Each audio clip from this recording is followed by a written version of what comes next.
अस्सलामु अलैकुम वरहमतुल्लाहि वबरकातुहू। महतरम नाज़रीन, आज का हमारा टॉपिक है यौम अरफ़ा की फ़जीलत और अहमियत। जैसा कि हम सब जानते हैं कि साल के 12 महीनों में सबसे अफजल महीना रमज़ान का महीना है। इसी तरह तमाम दिनों में सबसे अफजल तरीन दिन वो यौम अरफ़ा का दिन है। और अगर ये यौम अरफ़ा जुमा के दिन आता है तो इसकी फ़जीलत और अहमियत और भी ज़्यादा बढ़ जाती है, जैसा कि कुतुब अहादीस में मौजूद है। यौम अरफ़ा ही के दिन दीन इस्लाम की तकमील हुई थी। कुरान करीम की आयत अल-यौम अकमलतु लकुम दीनुकुम व अतममतु अलैकुम, ये आयत भी यौम अरफ़ा ही के दिन नाजिल हुई। एक रिवायत में आता है कि जब ये आयत करीमा नाजिल हुई तो एक यहूदी हज़रत उमर इब्न ख़त्ताब रज़ी अल्लाह तआला अन्हु की खिदमत में हाज़िर हुआ और कहने लगा कि अमीरुल मोमिनीन, एक आयत जो तुम लोग पढ़ते हो, अगर वो आयत हम यहूदियों पर नाजिल होती तो हम उस दिन ईद का दिन मनाते। तो हज़रत उमर रज़ी अल्लाह तआला अन्हु ने पूछा कि वो कौन सी आयत है। तो उस यहूदी ने ये आयत पढ़ करके सुनाई, अल-यौम अकमलतु लकुम दीनुकुम व अतममतु अलैकुम। तो हज़रत उमर रज़ी अल्लाह तआला अन्हु ने फरमाया कि हम इस आयत को भी जानते हैं, जिस वक्त ये आयत नाजिल हुई उस वक्त को भी जानते हैं, जिस जगह ये आयत नाजिल हुई उस जगह को भी जानते हैं, और जिस दिन ये आयत नाजिल हुई उसको भी जानते हैं। ये आयत उस वक्त नाजिल हुई जब आप सल्लल्लाहु अलैहि वसल्लम अरफ़ा के मैदान में थे और जुमा का दिन था। उस मौके पर यह आयत करीमा नाजिल हुई थी। मतलब ये है कि यौम अरफ़ा के दिन की फ़जीलत इस हैसियत से भी है कि अल्लाह तबारक व तआला ने इस दिन दीन इस्लाम की तकमील का ऐलान किया कुरान करीम की इस आयत को नाजिल फरमाकर। हाजियों के लिए यौम अरफ़ा का दिन ही ईद का दिन है। यही वो दिन है जिस दिन अल्लाह तबारक व तआला ने तमाम औलाद आदम से अहद व मीसाक लिया था, यानी तमाम रूहों को अल्लाह तबारक व तआला ने जमा करके उनसे पूछा था, अलस्तु बिरब्बिकुम, तो सब ने ये जवाब दिया था, क़ालू बला। ये जो अहद व मीसाक औलाद आदम और अल्लाह के दरमियान हुआ था वो दिन यौम अरफ़ा ही का दिन था। जो लोग अरफ़ा के दिन मैदान अरफ़ात में वक़ूफ़ करते हैं तो अल्लाह तबारक व तआला उन सब के गुनाहों को माफ़ कर देते हैं। इसी तरह यौम अरफ़ा के दिन जो लोग रोज़ा रखते हैं तो अल्लाह तबारक व तआला उनके 2 साल के गुनाह माफ़ कर देते हैं। 1 साल पिछले गुनाह माफ़ कर देते हैं और आइंदा 1 साल के जितने भी सगीरा गुनाह उससे सरज़द होते हैं, इस रोज़े की बरकत से अल्लाह तबारक व तआला उन सब गुनाहों को माफ़ कर देते हैं।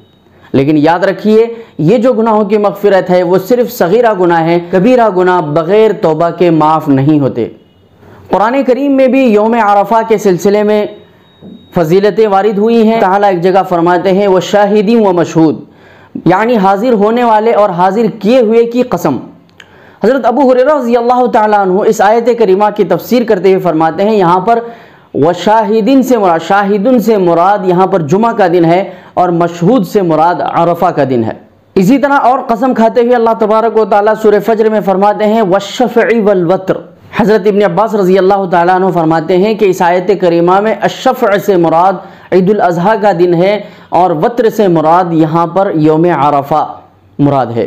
तो इससे मालूम होता है कि अल्लाह तबारक व तआला ने इस दिन की कसम भी खाई है। और जाहिर है कि जिस चीज़ की अल्लाह तबारक व तआला या जिस दिन के अल्लाह तबारक व तआला कसम खाते हैं तो यकीनन वो चीज़ अल्लाह के नज़दीक बहुत ही अहमियत और बहुत ही फ़जीलत वाली होती है। नाज़रीन मोहतरम, हम सब को चाहिए कि यौम अरफ़ा के दिन रोज़ा रखने का अहतमाम करें, इसलिए कि यौम अरफ़ा के दिन हाजियों के लिए रोज़ा रखना तो जायज़ नहीं है, लेकिन हाजियों के अलावा जितने लोग हैं सब के लिए यौम अरफ़ा का रोज़ा रखना मुस्तहब है और इसका बहुत अजर व सवाब है। हदीस के अंदर आता है कि जब कोई बंदा यौम अरफ़ा का रोज़ा रखता है तो अल्लाह तबारक व तआला उसके 2 साल के गुनाह माफ़ कर देते हैं, एक पिछले साल के गुनाह माफ़ कर देते हैं और आइंदा 1 साल के गुनाह माफ़ कर देते हैं। तो गौर करने का मकाम है कि एक दिन का रोज़ा हमारे 2 साल के गुनाहों का कफ़ारा हो रहा है, हमारे 2 साल के तमाम सगीरा गुनाह माफ़ हो रहे हैं। तो यह हमारे लिए बहुत ही ज़बरदस्त अपॉर्चुनिटी है, ये बहुत ही ज़बरदस्त हमारे लिए मौका है। तो हमें चाहिए कि हम इस मौके को मिस न करें और इस दिन रोज़ा रखने का ज़रूर एहतमाम करें। एक और हदीस में आता है, हज़रत आयशा रज़ी अल्लाह तआला अन्हा फरमाती हैं कि एक मरतबा नबी अलैहिस्सलातु वस्सलाम ने फरमाया कि अल्लाह तबारक व तआला यौम अरफ़ा के दिन जितनी मिक़दार में बंदों को आग से आज़ाद करते हैं उतनी मिक़दार में दूसरे दिनों में कभी भी नहीं करते। और इसी तरह अल्लाह तबारक व तआला फरिश्तों के सामने फ़ख्र करते हैं उन हाजियों पर, उन लोगों पर जो मैदान अरफात में अल्लाह के सामने रोते और गिड़गिड़ाते दुआएं और इबादत में मसरूफ़ होते हैं, तो अल्लाह ताला फरिश्तों के सामने फ़ख्र करते हैं। तो नाज़रीन मोहतरम, हमें चाहिए कि हम इस यौम अरफा की फ़जीलत और अहमियत को पेश नज़र रख कर इस दिन इबादतों का अहतमाम करें, रोज़ों का अहतमाम करें और ज़िक्र व अज़कार, तौबा व इस्तिग़फ़ार का अहतमाम करें और अल्लाह के सामने खूब रोएं और गिड़गिड़ाएँ, क्योंकि इस साल जो ईद है ये भी हमारी ईद कोरोना वबा के मौके पर आई है और बहुत सारे मकामात पर बहुत सारे लोग बहुत कसमपुरसी की ज़िंदगी गुजार रहे हैं। उनके पास इतने असबाब व वसाइल नहीं हैं कि वो इस अज़ीमुश्शान क़ुरबानी को अंजाम दे सके और अजर व सवाब के मुस्तहिक़ बन सकें। और इस वबा से बहुत सारी पूरी दुनिया के लोग परेशान हैं। तो हमें चाहिए कि यौम अरफा के दिन हम अल्लाह के सामने खूब रोएं और गिड़गिड़ाएँ और सारे कायनात के इंसानों के लिए हिफाजत की दुआ करें।